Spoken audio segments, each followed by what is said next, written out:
Suruhanjaya Integriti Agensi Penguatkuasaan. Suruhanjaya ini, tuan-tuan dan puan-puan, ada ditubuhkan sebagai satu agensi semak dan imbang.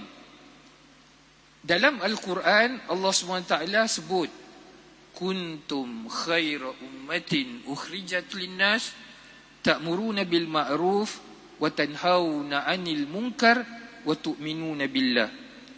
Kamu ini, kita semua ni, Allah kata khaira ummah, sebaik-baik ummah. Bila mana kita lakukan? Ada syarat.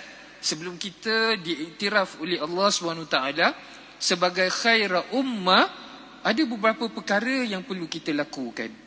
Apa dia? Yang pertama, Allah SWT sebut, syarat dia, ta'muruna bil ma'ruf, kamu suruh berbuat kebaikan, wa tanhauna 'anil munkar, dan kamu cegah daripada kemungkaran berlaku, wa tu'minuna billah, dan kamu beriman kepada Allah Subhanahu wa taala. Jadi, yang ini adalah prasyarat untuk menjadikan kita masyarakat madani di negara kita ini sebagai masyarakat yang khaira ummah, ummah yang terbaik. Kita kena penuhi 3 syarat ini, iaitu menyuruh kebaikan dan mencegah kemungkaran. Maka dalam konteks inilah, tuan-tuan dan puan-puan yang saya kasih sekalian, Suruhanjaya Integriti Agensi Penguatkuasaan ini memainkan peranan untuk semak dan imbang. Maknanya kita ada 20 agensi penguatkuasaan di negara kita. Bolehlah kita sebut polis, PDRM dan sebagainya. Ada 20 agensi penguatkuasaan. Persoalan dia sekarang ialah siapa nak cek, siapa yang nak semak penguatkuasa ini, supaya mereka ini menjalankan amanah dan tanggungjawab dengan baik. Sebab mereka kan jalankan penguatkuasaan ini, betul-betul kan? Jadi sudah tentu ada suruhanjaya tertentu, badan yang monitor mereka ini.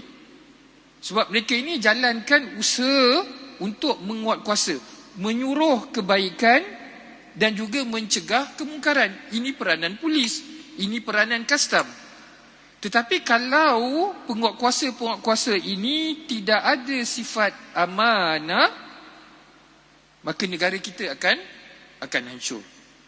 Masyarakat madani yang disebut oleh Amat Berhormat Perdana Menteri tidak akan tercapai kalau penguatkuasa yang diberikan amanah untuk melaksanakan tanggungjawab penguatkuasaan tidak menjalankan tanggungjawab ini dengan amanah, maka kita akan menjadi negara yang gagal.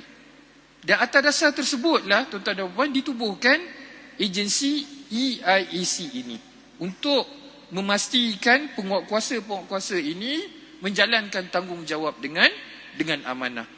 Maka dalam konteks itulah Pesuruhjaya yang ada di hadapan saya ini, Datuk Seri Dr. Yusof, Datuk Seri Razali, mengharapkan agar kita semua masyarakat yang bertanggungjawab untuk menjadi masyarakat yang terbaik, kita kena mainkan peranan kita. Dan dalam konteks ini, Saudara Alif Sattar dan kita bekerjasama dengan Jawi untuk melahirkan masyarakat yang bertanggungjawab ini. Sebab tu, kalau tuan-tuan dan perasan, program ini disebut Ihya Erat Ramadan. Erat ni adalah akronim bagi EIAC. Erat. E itu adalah encouraging, betul tak? Responsibility, tanggungjawab, accountability, dan T, trustworthiness.